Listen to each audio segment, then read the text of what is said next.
Bonjour à tous, je vous invite à vous abonner à cette chaîne, à aimer, à partager, à commenter ces vidéos, c'est très important. C'est une manière de nous soutenir. Merci à vous tous. Allez, dans cette vidéo ce matin, moi je suis très content de recevoir Yann Kaspar, car nous allons parler de propagande, de foule, de peuple et de consentement. Nous allons évoquer Edouard Bernays qui a publié le célèbre, rappelez-vous, Propagande en 1928. Comment se met en place la propagande? Est-elle une forme de totalitarisme ou est-elle plus perfide que ça en agrégeant le consentement d'une majorité de citoyens? Qui est derrière et comment se met-elle en place à notre insu? On en parle avec Yann Kaspar. Bonjour Yann Kaspar. Bonjour Nicolas Vidal. Merci d'avoir accepté notre invitation. Alors vous êtes journaliste franco-hongrois, hein, vous êtes installé à Budapest, ville que je connais bien. Alors on a peut-être des affinités là-dessus parce que c'est une très belle ville. Et vous êtes spécialisé dans les questions politiques, économiques des pays d'Europe centrale et orientale, notamment. Vous êtes l'auteur de Chroniques littéraires d'Europe centrale aux éditions du Cygne en 2022 et co-auteur de Viktor Orban, 12 ans au pouvoir, au Visegrad Post 2022. Et vous publiez, bien entendu, ce livre pour lequel je vous invite aux éditions La Nouvelle Librairie. Edouard Bernays, qui murmurait à l'oreille des foules. Et je le disais, il a écrit notamment Propaganda. C'est intéressant ce livre. Pourquoi, Yann Kaspar, une question très basique pour cette entrée d'interview, pourquoi avoir choisi d'écrire ce livre sur Edouard Bernays notamment? Comme d'habitude, les livres naissent de discussions avec des amis. Et là, en l'occurrence, c'est en grande partie Claude Cholet, qui dirige l'Observatoire du journalisme OJIM, qui m'a donné l'idée de cet ouvrage. On a eu, il y a à peu près un an, une discussion sur Edouard Bernays, sur le fait que c'est plutôt les milieux de la gauche tiers-mondiste, altermondialiste, qui s'intéressaient à Bernays et qu'il fallait un peu remettre à jour par rapport à ce qui s'est passé ces derniers mois, ces dernières années. Voilà, voir à travers l'œuvre et les méthodes pratiques de propagande mises en place par Bernays tout au long du XXe siècle, eh bien, comment est-ce qu'on pouvait en quelque sorte se réapproprier son œuvre pour comprendre ce qu'on nous inflige, hein. Je crois qu'il n'y a pas d'autre mot depuis à peu près mars 2020, hein, même si ça avait commencé plus tôt. Donc voilà, essentiellement sur les questions sanitaires, biosécuritaires, sur la propagande de guerre qui maintenant est de retour depuis environ un an. Donc voilà, je remercie Claude Cholet de m'avoir donné cette idée. Donc l'OJIM a une collection qui s'appelle Désintox, publiée donc par la Nouvelle Librairie, et l'ouvrage sortira le 15 avril. Voilà, Oui, donc, le 15 avril. Donc, jetez-vous dessus parce que c'est très intéressant. Moi, je l'ai lu avec beaucoup de passion en quelques heures. C'est vraiment un petit bonbon. Qu'on soit d'accord ou pas, justement, il faut lire ce livre-là. Et puis, vous l'avez dit, hein, Yann Kaspar, la question de la propagande, elle est extrêmement intéressante et puis elle est profonde. Parce que la propagande, finalement, on se rend compte dans ce livre-là qu'elle est à bien des égards. D'ailleurs, il y a cette citation de Noam Chomsky que j'aime beaucoup, d'ailleurs que j'avais repris une fois dans mes éditos sur Ligne droite. La propagande et la démocratie, c'est que la matraque est au régime totalitaire. Finalement, on est un peu dans le cœur du sujet, même si on va en parler avec vous dans cette vidéo, Yann Kaspar. oui, alors bon, j'ai écrit le livre après les Gilets jaunes, hein, évidemment ça va sans le dire, mais avant ce qui se passe depuis quelques semaines. Et effectivement, c'est-à-dire le fait que le pouvoir sorte la matraque, ça veut dire que le message ne passe plus. La matraque, c'était vraiment le cauchemar de Bernays, hein. Bernays est dans l'influence, dans le consentement, dans la soumission volontaire, la soumission vue comme une libération, etc. Il donne jamais d'ordre, il n'y a pas de contrainte. Et le fait que le pouvoir sorte la matraque, alors évidemment, c'est aussi une certaine forme d'ingénierie sociale, hein, c'est-à-dire que on n'organise plus le chaos comme Bernays disait, hein, c'est le titre du premier chapitre de Propaganda, organiser le chaos, c'est-à-dire qu'il y a cette masse informe d'individus qui forment une foule et il faut en quelque sorte lui donner une cohérence par des messages pour que l'élite qui est en haut, ce qu'il appelle faire attention avec ce terme, mais le gouvernement invisible, hein, ce sont ces mots, il faut que de manière imperceptible, cette foule s'organise pour ne pas qu'elle éclate.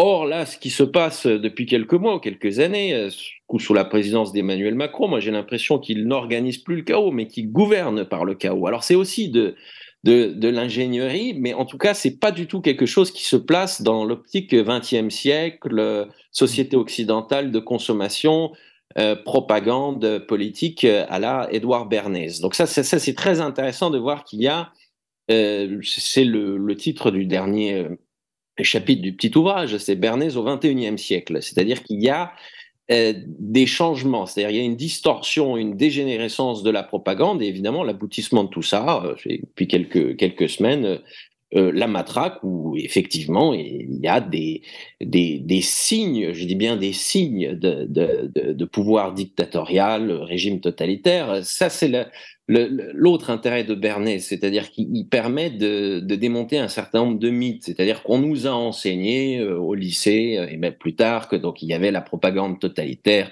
soviétique, nazie, voilà, les années 20, les années 30. Et en général, ce qui dérange beaucoup, c'est lorsqu'on explique que les méthodes qui ont été mises en place par les propagandistes soviétiques et allemands dans la première partie du XXe siècle, ces méthodes avaient été théorisées aux États-Unis. Je prends toujours l'exemple d'une affiche de propagande soviétique du milieu des années 20 ou du début des années 30. Je veux dire, au même niveau esthétique, on avait là un homme avec un paysage derrière, etc. C'était du copier-coller d'une affiche commerciale de publicité de Coca-Cola.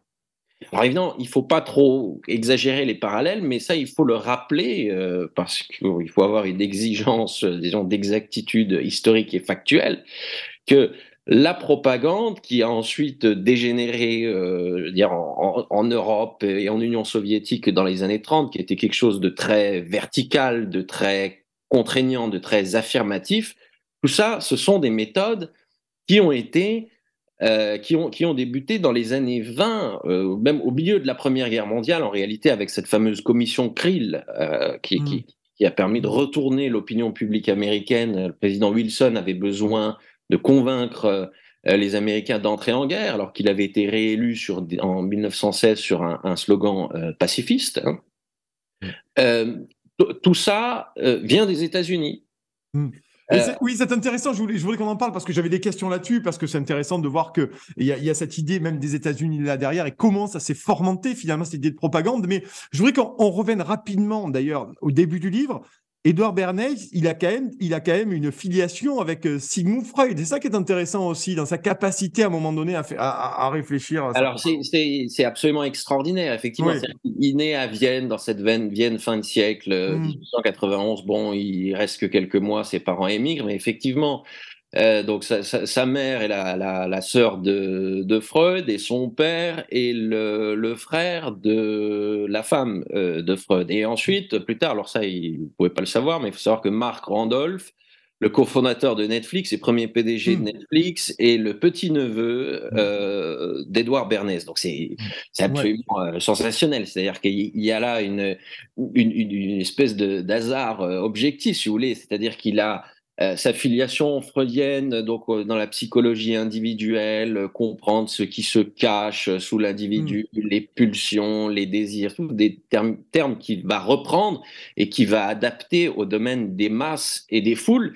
Et ensuite, on a l'aboutissement de tout ça avec le bijou de propagande qui est Netflix. Ça l'aurait fait absolument rêver. Il a eu des phrases, Bernays, dans Propaganda, où il explique que le cinéma, c'est vraiment la propagande parfaite. Bon, bah, s'il avait vu ce que son petit-neveu avait réussi, c'est-à-dire cette espèce de cinéma permanent, je veux dire, qui est écrasant, c'est-à-dire une consommation du matin au soir, cette propagande absolument de tous les instants. Oui, parce qu'il y a ça aussi sur Netflix, hein. Il y a cette propagande, on essaie de faire passer des idées sous le couvert du ludique, du film, de la série aussi, hein. Je dirais, on peut regarder Netflix de manière intelligente. Oui, bien sûr.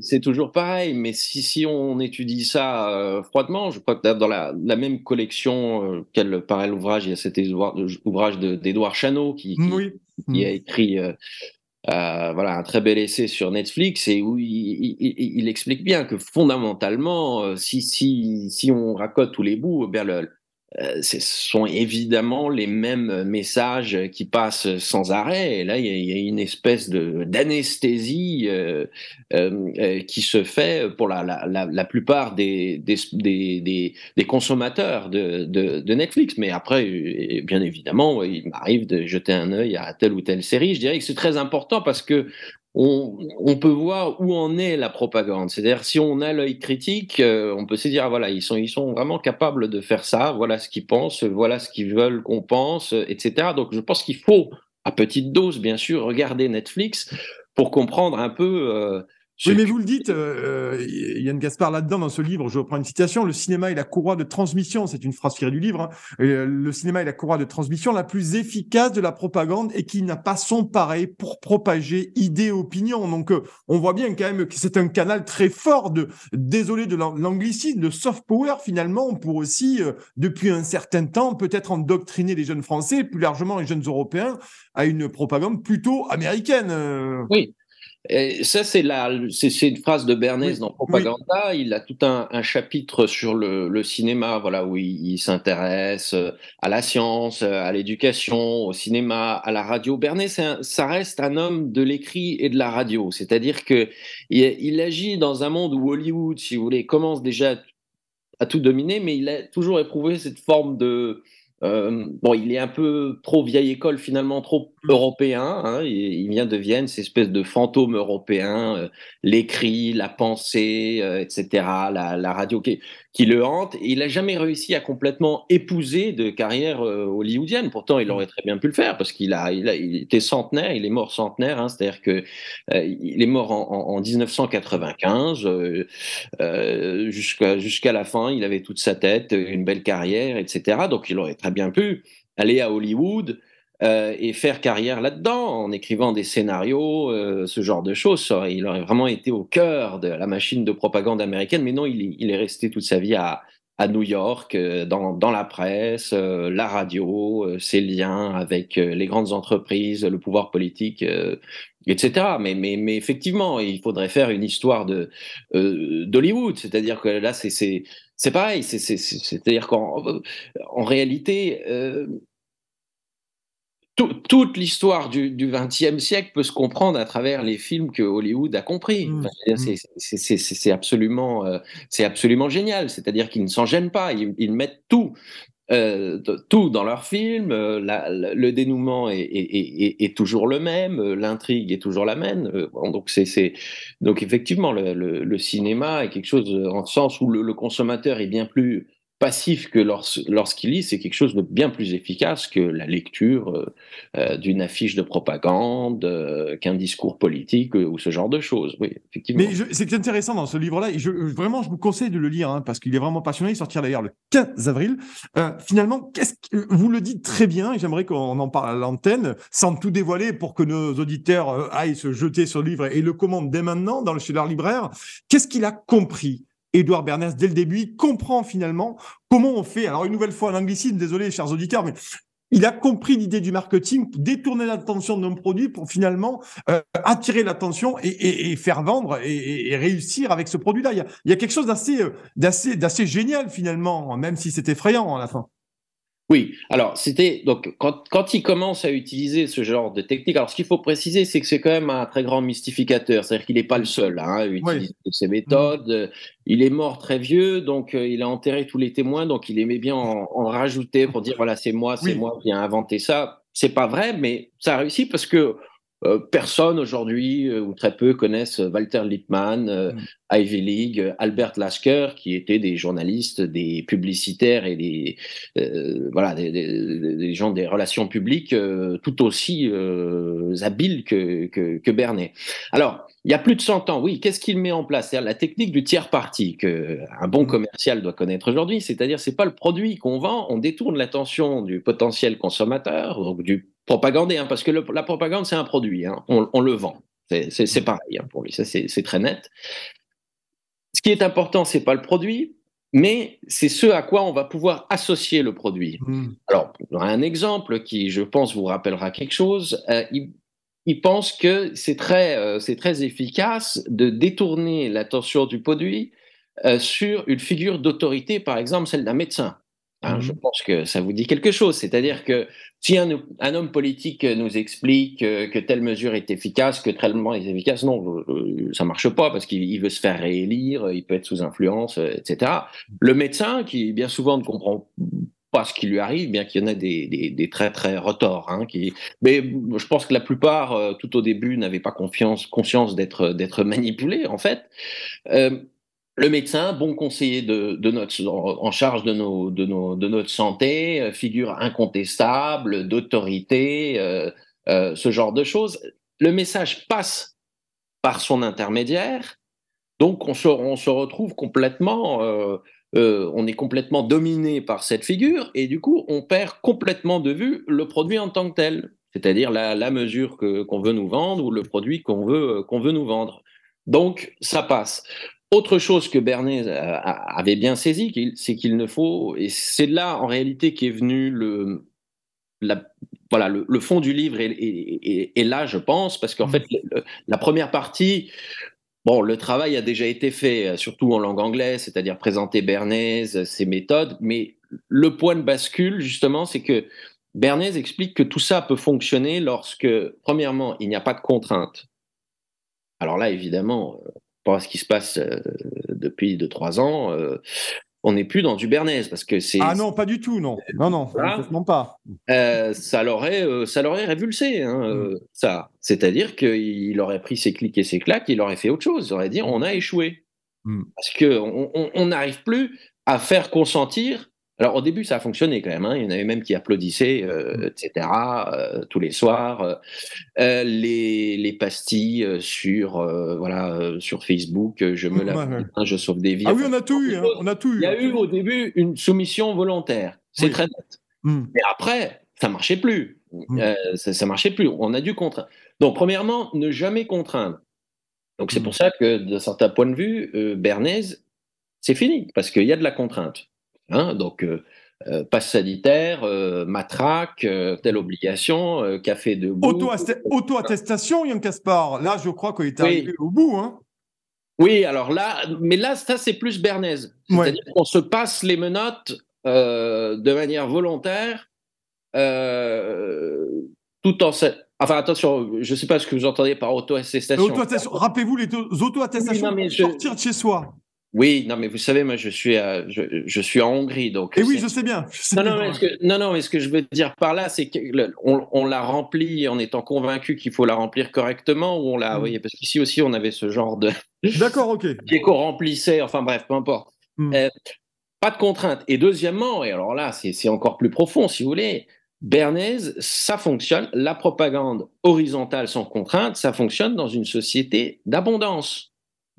C'est-à-dire, on a effectivement le bâton de la propagande, mais la carotte, c'est que le frigo est plein, c'est que l'économie tourne à plein régime, vous savez, les années 20 aux États-Unis, les années 50-60 en France. J'ai pas tout à fait l'impression qu'on est encore dans cette configuration, si vous voulez. C'est intéressant ce que vous dites. C'est très intéressant, cette idée, cette filiation, finalement, cette passerelle, Yann Kaspar, entre l'abondance, finalement, et la force de la propagande. C'est-à-dire que dans le cas où on se retrouve dans une pauvreté, précarité, dont je parle souvent, finalement, on est plus rétif à la propagande, on est plus rétif à être mené par le bout du nez, parce que finalement, on essaye de comprendre ce qui nous arrive et pourquoi on nous raconte des bêtises. Souvent, finalement, c'est comme ça qu'il faut le voir, selon vous. C'est-à-dire qu'à partir du moment où il y a de la cohérence économique, un relatif confort matériel, on se dit oui, c'est dans l'ordre des choses qu'il y ait une élite qui a le pouvoir de dire, c'est-à-dire les médias, et celle qui a le pouvoir de faire, les élites économiques et politiques qui nous expliquent qu'il faut faire comme ça et pas comme ça. C'est normal. Je veux dire, voilà. Surtout en France. En France, on a quand même une conception très hiérarchique du pouvoir, hein, quoi qu'on en dise. Donc, ça fonctionne très bien, mais à partir du moment où on commence à se retrouver dans la mouise, effectivement, on se dit, mais attendez, mais c'est qui ce type ? Pourquoi est-ce qu'il vient m'expliquer que je dois faire comme ça et pas comme ça ? Donc, ça passe plus. La commission Krill, c'est passé. Yann Kaspar, vous pouvez rappeler rapidement nos auditeurs la commission Krill, comme ça, ça c'est absolument fondamental. Et là aussi, vous allez voir des liens avec ce qui se passe depuis 1 an. 1916, Wilson est réélu aux États-Unis de manière très massive sur un message je vous ai, j'ai fait en sorte que les Américains, les États-Unis ne rentrent pas en guerre. L'écrasante majorité de la population américaine en 1916 est pacifiste, isolationniste, ne veut pas se mêler de ce qui se passe sur le continent européen. Le 6 avril 1917, Wilson décide de rentrer en guerre. Mais là, il a un gros problème, c'est que sa population, qu'il a réélue, qui le soutient de manière massive, eh bien, elle ne veut pas entrer en guerre. Donc, qu'est-ce qu'il faut faire ? Eh bien, il faut retourner l'opinion publique. Donc, 1 semaine plus tard, le 13 avril, Il met en place ce qu'on appelle la commission Krill, du nom de George Krill, qui est un journaliste américain très, très en vogue à l'époque. Bernays sera en charge de la branche sud-américaine de cette commission. Bon, un rôle assez secondaire, mais il voyait bien.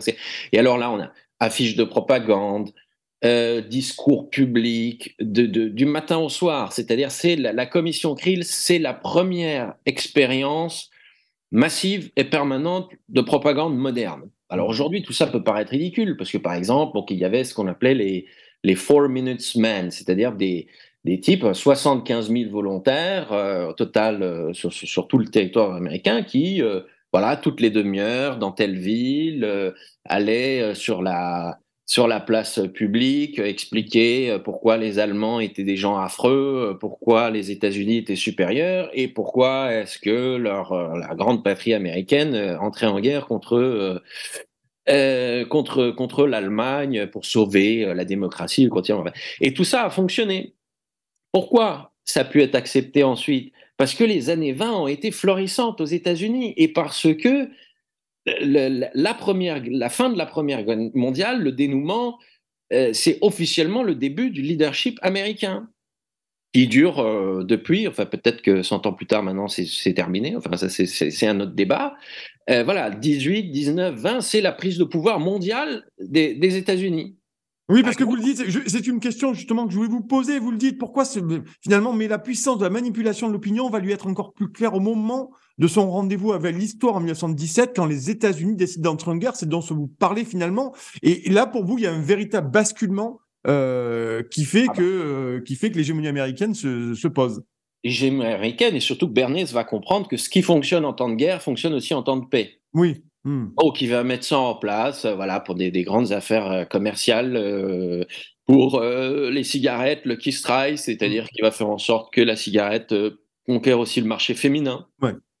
En expliquant que, non pas que en expliquant que la cigarette en tant que telle est quelque chose de bien, mais en expliquant là aussi par des moyens détournés que c'est une marque de virilité, c'est la femme qui s'affirme, etc. Ce genre de choses. Ouais, c'est la libération de la femme. D'ailleurs, vous citez, il y a des photos avec des dames qui fument dans des manifestations ou des rassemblements. Et effectivement, ça donne un côté glamour et libéré. C'est ce que vous expliquez dans votre livre. Hein. Il y a ça, il y a le petit déjeuner à l'américaine. Oui. On va faire appel à des médecins qui vont expliquer que le petit déjeuner frugal n'est pas quelque chose de bon pour la santé, qu'il faut s'alimenter copieusement pour bien commencer la journée.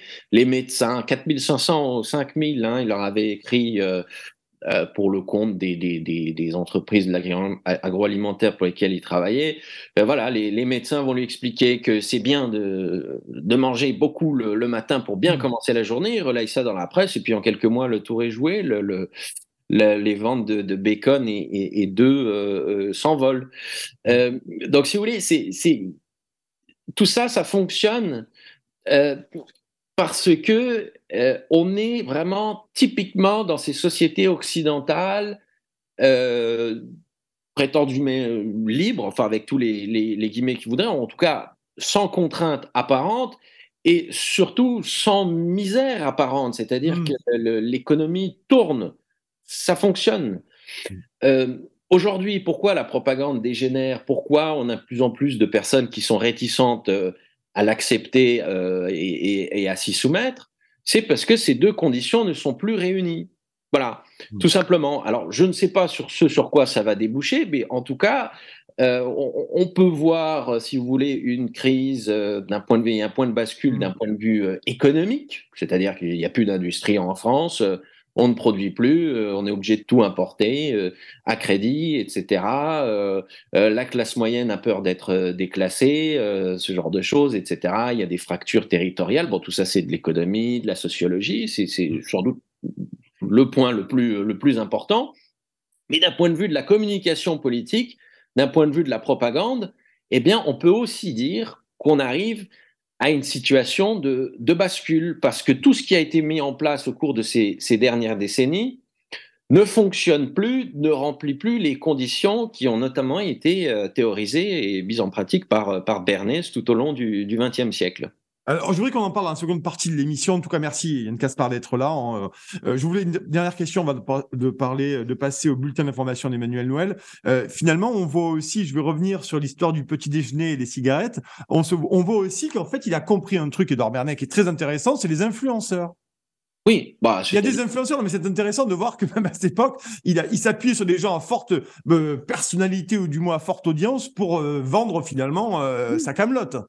Ben, moi, je viens faire la promotion de mon livre aujourd'hui. Ouais.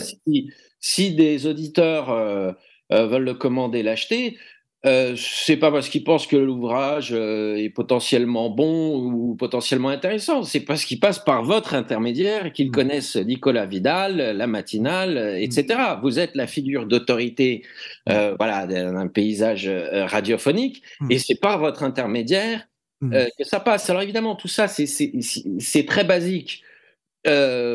Mais quand c'est mis en place de manière encore plus pernicieuse, encore en mars 2020, voilà, la Société des experts, les médecins, on avait sur les plateaux télé des gens qu'on n'était pas habitués à voir, qui venaient nous expliquer, non mais il faut faire comme ça, il faut faire comme ça. Tout le monde était sous le choc. C'est-à-dire il y avait une telle unanimité, si vous voulez, dans le paysage scientifique et politique qu'on se disait c'est pas possible, il ne peut pas y avoir anguille sous roche. Ah bah, si, on s'en est très rapidement rendu compte.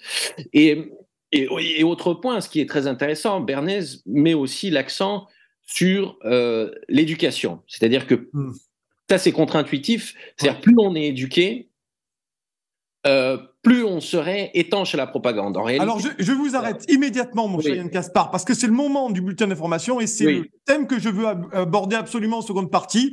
Donc, comme je suis un autocrate cette matinale à la place de Clémence Diakova, c'est maintenant le bulletin d'information de l'incontournable Emmanuel Noël.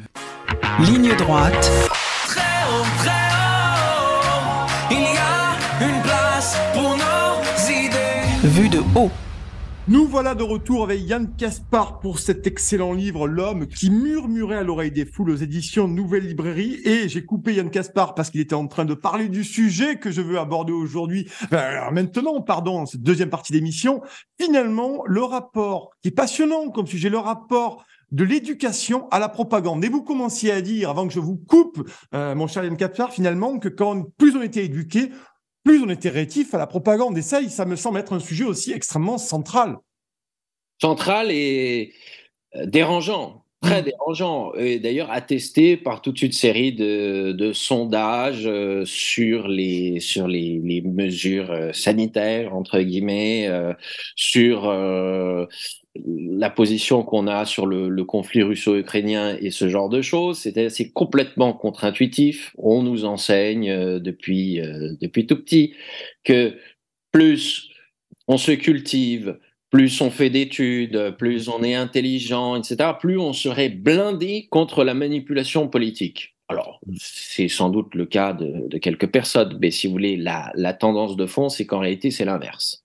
Et ça, Bernays l'avait parfaitement compris, c'est-à-dire qu'il mettait l'accent sur l'éducation, l'éducation, l'éducation, l'éducation. Jacques Ellul, qu'il ne cite pas, c'est beaucoup plus tard dans son histoire de propagande, donc philosophe français, le dit aussi, la propagande moderne a une condition fondamentale, c'est celle de l'éducation. Pourquoi ?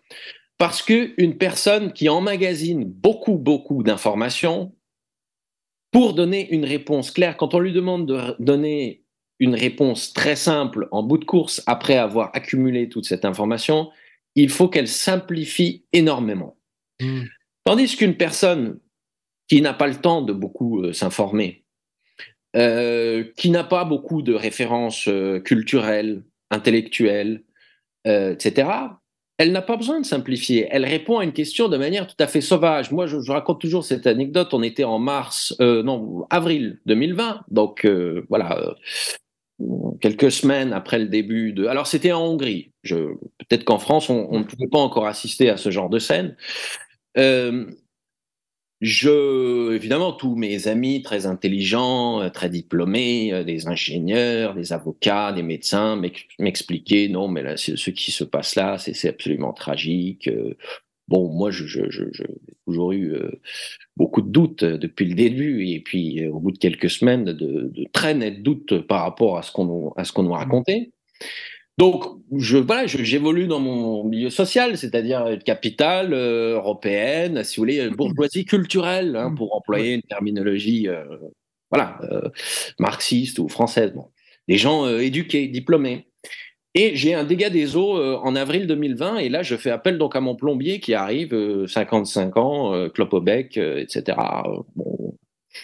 Alors, je le vois venir à la porte. Bon, à l'époque, on n'était pas encore dans la folie des masques. On nous expliquait que ça servait à rien. Après, on nous expliquait. Enfin, bref, peu importe. Mais je le vois arriver tout détendu. Alors, évidemment, et alors, il commence à buriner dans ma salle de bain. Et puis, au bout de quelques minutes, je me dis, bah, je vais quand même un peu discuter avec lui. Et je lui demande ce qu'il pense de tout ça. Et il me dit qu'il s'en fout. Que lui, ce dont il a peur, c'est de ne pas pouvoir travailler, parce que s'il ne travaille pas, il crève. Voilà. Tandis qu'à côté de ça, si vous voulez, j'avais des biologistes ou des avocats qui passaient leur soirée, voire leur nuit, à se documenter sur telle étude américaine, sur tel scientifique je ne sais où, qui avait publié une recherche, il lisait des courbes et puis il m'expliquait, mais si, mais attendez, je t'envoie encore ce lien, etc. Mon plombier avait tout compris depuis le début. Voilà. Et alors, parce que pour vous, il y avait des impératifs économiques qui étaient bien supérieurs à l'inquiétude médicale et scientifique qui pouvait régner dans ce bas monde. Et il hiérarchise les priorités, c'est-à-dire qu'il se dit, mais qu'est-ce que bon, 55 ans, plombier, le dos cassé, évidemment qu'il va pas vivre 90 ans, enfin a priori.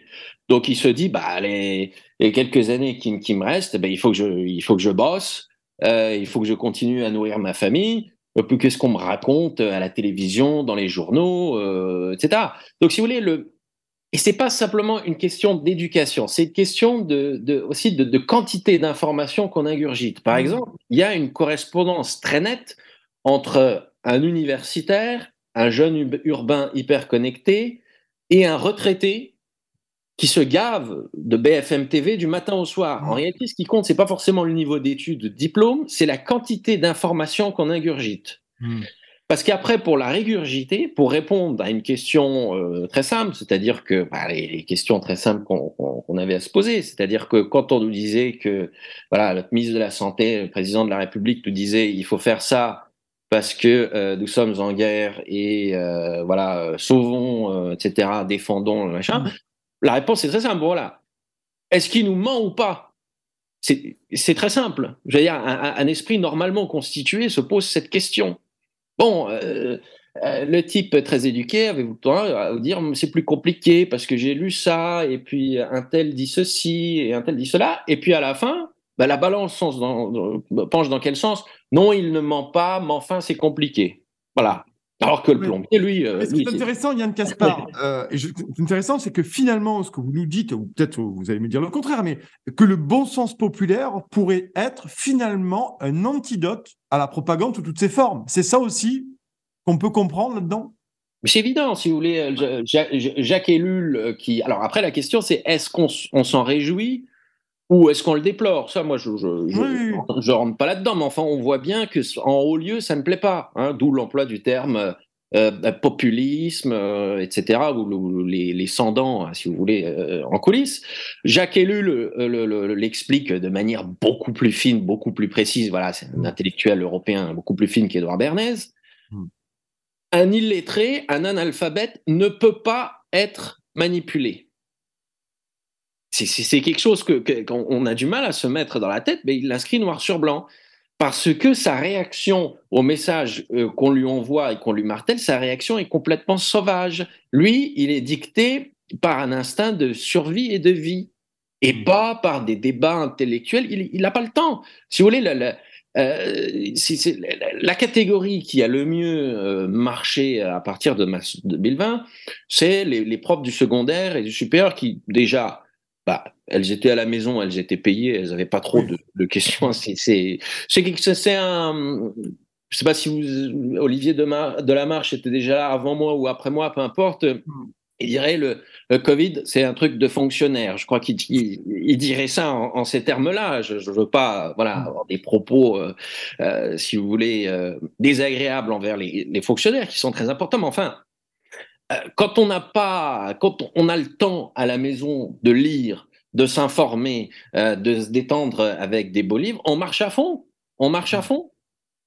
Tandis que quand le gars qui n'a pas le temps de lire, qui n'a pas le temps de s'informer, à la fin de la journée, il est crevé, et puis on vient lui expliquer qu'il faut faire ceci et pas cela. Donc la question qui se pose, mais c'est même pas pourquoi on me le dit, c'est qu'on me foute la paix. Alors, vous pouvez appeler ça le bon sens populaire, d'autres appelleront ça, ou tout simplement de la simplicité, voilà. Et nos élites, ça c'est le prochain combat ça je le vois très bien en Hongrie, où il y a vraiment une fracture entre la capitale et les campagnes. Oui. Et l'opposition libérale, elle joue à fond là-dessus. C'est-à-dire qu'elle essaye de diviser les Hongrois sur cette opposition ville-campagne, si vous voulez, en insufflant ce message que, en gros, dans les campagnes, on vote pour l'affreux dictateur Viktor Orban. Oui. On fait ça parce qu'on ne sait pas lire et écrire. Ouais. Et les progressistes des Budapest, finalement, voteraient pour le camp plutôt libéral européiste, pro-Commission européenne.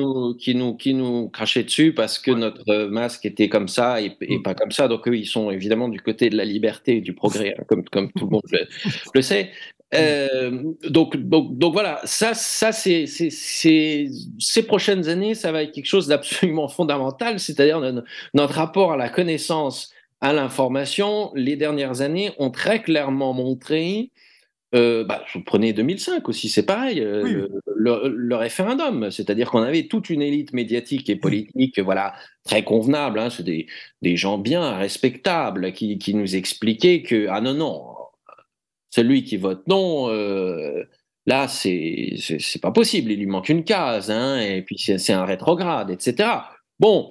Le résultat a été ce qui était. En tout cas, ce qui est sûr, c'est que l'avenir a donné raison à ceux qui ont voté non.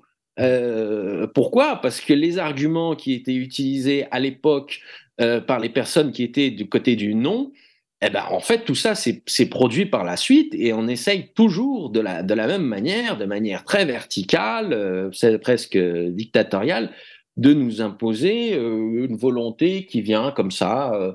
D'en haut, qui échappe à tout processus démocratique. C'était les arguments des partis du non à l'époque.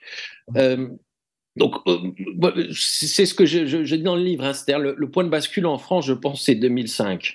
Oui. Je partage votre avis, bien sûr, là-dessus. Il y a très clairement quelque chose qui s'est passé. C'est par ailleurs, moi, à ce moment-là, j'étais encore jeune, mais c'est à ce moment-là où j'ai commencé à m'intéresser aux questions politiques, et j'ai vu qu'il y avait sur mes premières expériences, très jeune, c'était, je voyais que ça allait mal finir, c'est-à-dire qu'il y avait une césure, une cassure qui se créait dans les familles sur cette question, dans les bandes de copains, à l'école, au club de foot, etc. Ouais. Et en fait, ça s'est pas du tout refermé depuis. Et je pense qu'un des prismes par lequel on peut comprendre ça, c'est que tout simplement, voilà, tu n'es pas éduqué, tu n'es pas convenable, tu n'as pas assez lu, tu es inculte, etc. Donc forcément, non, tu es contre l'Union européenne. Tu es un potentiel affreux. Patriote, nationaliste, effectivement. Voilà. C'est la délégitimation permanente de l'individu face à la mondialisation. Mais il nous reste encore 5 minutes, Yann Kaspar, et je vous remercie vraiment d'être avec nous ce matin pour ce très très bon livre, Édouard Bernays, L'homme qui murmurait à l'oreille des foules. Finalement, vous parlez de 2005 et ça va être l'objet de ma dernière question là-dessus.